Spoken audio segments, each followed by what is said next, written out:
The views and opinions of this program are those of the hosts, guests, and callers. There is substantial risk of loss in trading futures and options, which you should carefully consider prior to trading.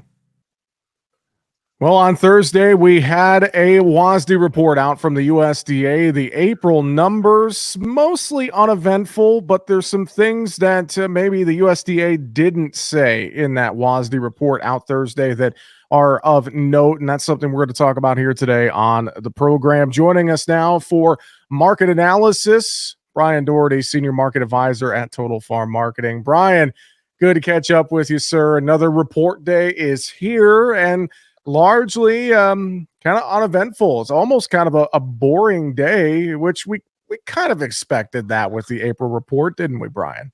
We did. That traditionally is not one of the bigger market movers. There just isn't a whole lot of new information to kind of, for the report to grab its teeth into.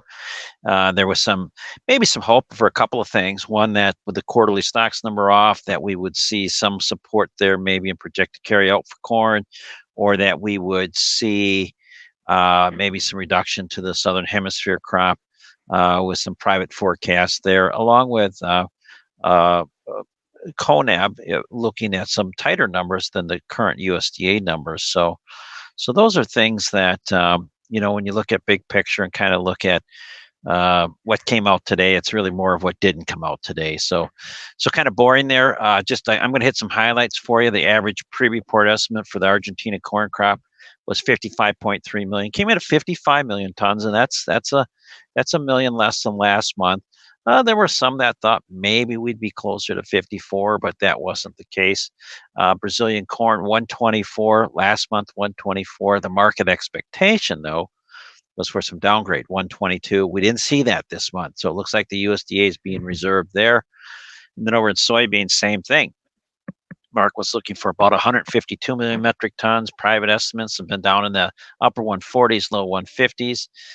Brazil number from the USDA today comes in unchanged from last month at 155 million metric tons, and then the Argentine crop same as last month there as well.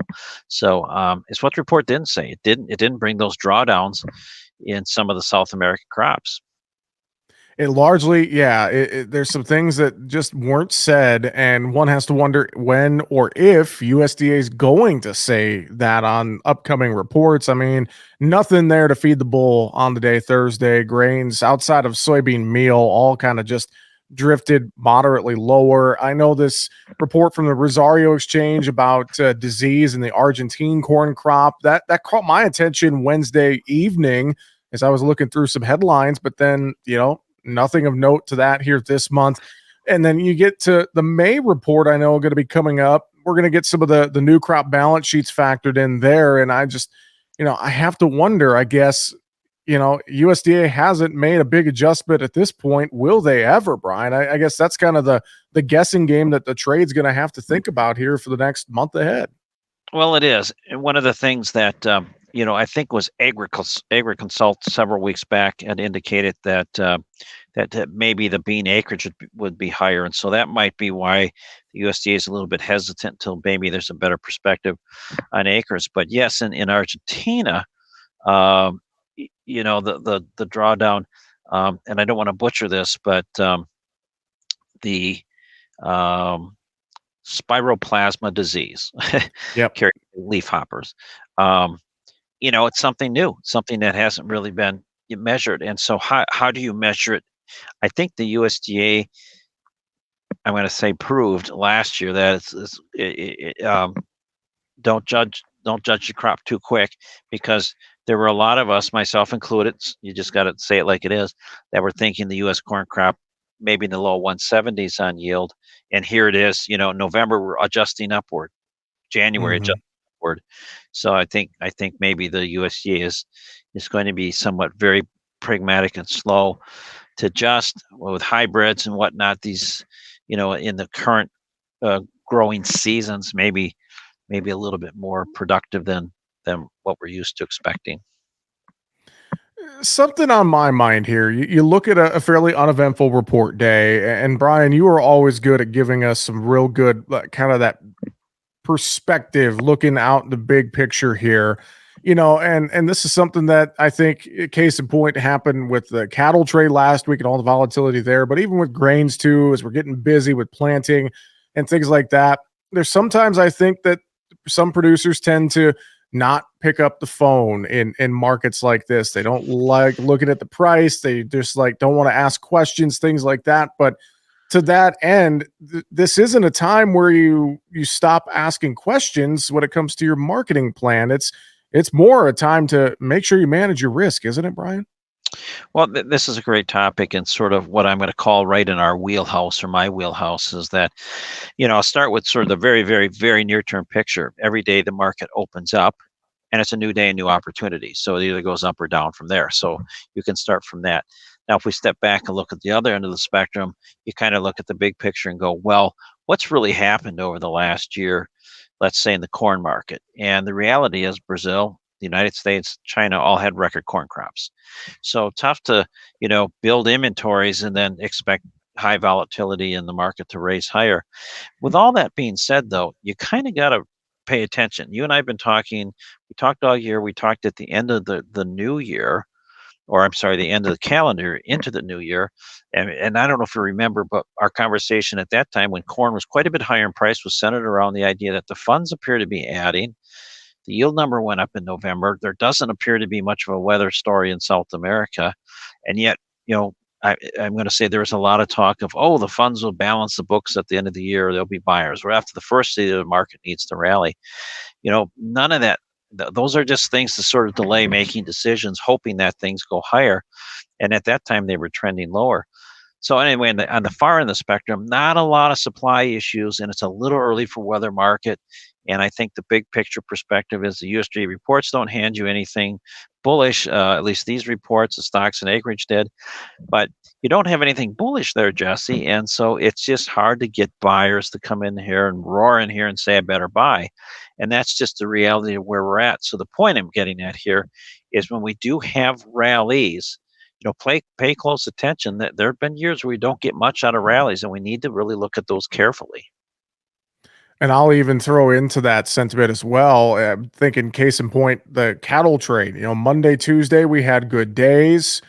Maybe, some of the worry went away from all the volatility last week. And then, Wednesday was a tough day. We gained some of that back Thursday. But, just even a couple day rally, sometimes people think, oh, well, okay, things are looking okay. I can pause my decision making here. But then all it takes is one black swan, one move is what I'm trying to get at here that could really, cripple a market, can it, Brian? Right. So the cattle market is a really good case in point, especially the last 3 weeks. And then if we go back to last fall, where when things are kind of recovering, they look strong, they look bullish. Again, without some sort of pain, or it's so good you can't deny it. The human nature is to just do nothing, right? Uh, but you talk about black swan events. Who 3 weeks ago was talking about avian bird flu? All of a sudden it hits and the cattle market decides to get the legs cut out from under it and drop $12, $13 a hundredweight on the board, even though we're not really seeing that in the cash barns.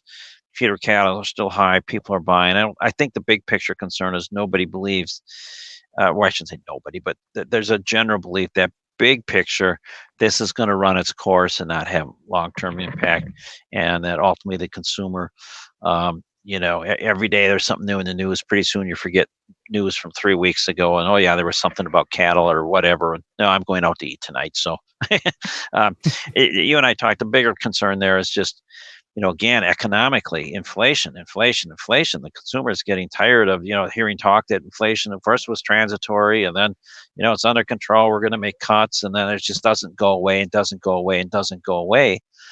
And bluntly, I don't know if it will. When the government spends money like drunken sailors, I don't think that's a deflationary environment. And there's every bit of evidence that nothing is going down in value because all your government agencies now have to give pay raises to everybody. And you're seeing these votes across the board, whether it's townships, larger cities, big pay raises, and universities raising tuition. Where's all this money going to come from? It's inflationary in nature. Um, so that's my concern for the demand side of beef. I worry about that. We are talking with Brian Doherty, Senior Market Advisor at Total Farm Marketing, here today on Market Talk. And you brought up inflation, hot CPI numbers, Consumer Price Index, hot PPI numbers out Thursday as well, Producer Price Index. And just to your point, thinking about this sticky inflation environment, interest rates, on-farm storage, things like that, I think that really hammers home our point here today about whether we're talking grain marketing, livestock marketing, whatever the case is, this isn't the markets of yesteryear, Brian. I think that's the point that I'd like to drive home here, and maybe you can echo some of that sentiment. Just this environment, it's not the same as it was a few years ago, even. Well, when prices are down, everybody who's involved with well, I don't like the word used everybody. When the markets are down, people who are producing things take a much more, let's say, cautious look and how am I going to spend my money? And then you got the double whammy of, well, inflation's making everything more expensive. You don't know what it's going to look like. And so there's just then that creates a real freeze. People freeze or they caution. They're not sure what to do, right? So interest rates should come down. So maybe I'll borrow money later. Uh, but everything's expensive, more expensive. You talked about, I think you said about grains. When you're storing grain in the bin and Mhm. interest rates are low, it's not killing you, right? It might have a little bit of a cost when things double or interest rates double or more. That's a concern, right? That's money tied up, opportunity costs. In my world, we see it where a farmer might be well hedged or be in the marketplace as the account's got quite a bit of value. They're pretty quick to pull their money out and put it somewhere else, stopping interest rates, whatever opportunity cost to put it into a CD, or maybe buy equipment before it goes up and again. So it's just different in this environment. Something we're not used to seeing, haven't been used to seeing for some time. Some of us that are a little more aged, we've seen it and we've been in these cycles. It's just a different way. I think everything gets tougher and tighter, and people behave as such. I love the perspective. We've been very big picture here today, outside of some of those WASDE numbers. I'll kind of open this up to you here, Brian, to round it out here on the show today. As you look at any of these markets, grains or livestock, I mean, anything big standing out to you chart wise? We need to watch for anything really that you'd want to hammer home to producers here. Is there looking at some of this price action this week, et cetera? I mean, I'll leave this kind of open ended for you. What are you seeing? What do you want to share, Brian? Yeah, I think I'll go right across the board. I'm going to start with corn. So we had on March 28th, we had acreage and stocks report out. Both had a friendly tone. We evaporated roughly 400 million bushels off the top. Then, in theory, with Argentina's crop maybe losing a couple million, talking 500 million bushel swing, the market has yawned at it. December corn, new crop corn, twice now up in that 480 area. Quickly can't hold it. So I know it's very early in the season. There's a lot of mindset. Well, whatever the January high is, the market takes that out. That may be all good and well and maybe happen. But the point of it is, when you're in a larger supply environment, I think you need to keep rallies a little bit more in perspective and reward those, especially with the amount of old crop corn that's out there, and then hope you're wrong. Because if you are, you will sell more higher and you'll average up. But use the tools to defend. So in corn, continue to look for rallies, but don't get overly excited about expecting 525, 550 corn. It's certainly possible, but I wouldn't look for that. Certainly this time of year. I think in soybeans, that is a very weak looking chart. I'm concerned that the market is probably anticipating a bigger increase in soybean acres. They didn't see it last time, probably see it in June. Um, so stay defensive on the soybeans. And then the other thing to kind of point out is, these events like this that happen, cattle, good market. I guess what I was alluding to before, Jess, is that, no pain, comfortable. Never push that marketing pencil too far off the desk. Keep it there. Keep looking for opportunities. Keep having conversations. You don't want to overanalyze, but you don't want to get quote fat, dumb, and happy, and then wonder what happened. Well, thinking of that, if folks have questions, want to have conversations, I know they can reach out to you and the team there at Total Farm Marketing. What's the best way to reach you guys? Or I know there's multiple ways to reach you guys, Brian. Yeah, the best, I think, is a phone call, 800-334-9779. So let's start with that. And then after the best, let's go to Brian with a Y at totalfarmmarketing.com. Shoot me an email if you have questions. Love to spend a few minutes answering those. And thirdly, if you have time, just take a look at our website, totalfarmmarketing.com, and got a lot of things you can navigate through there. If you have questions, we have a form fill in there. So form fill it for Brokerage Solutions and fire the question at me. TotalFarmMarketing.com, or give them that phone call, 800-334-9779. Brian Doherty, Senior Market Advisor, Total Farm Marketing. Always a pleasure. Thanks for joining us. Have a great weekend. We'll talk to you next week. Yes, sir, Jesse. Same to you. Thank you. Make sure to subscribe to the Market Talk YouTube channel. You can watch our latest interviews with top market analysts in the country, find bonus content, and much more. It's easy. Just go to youtube.com/@MarketTalkAg and hit the subscribe button.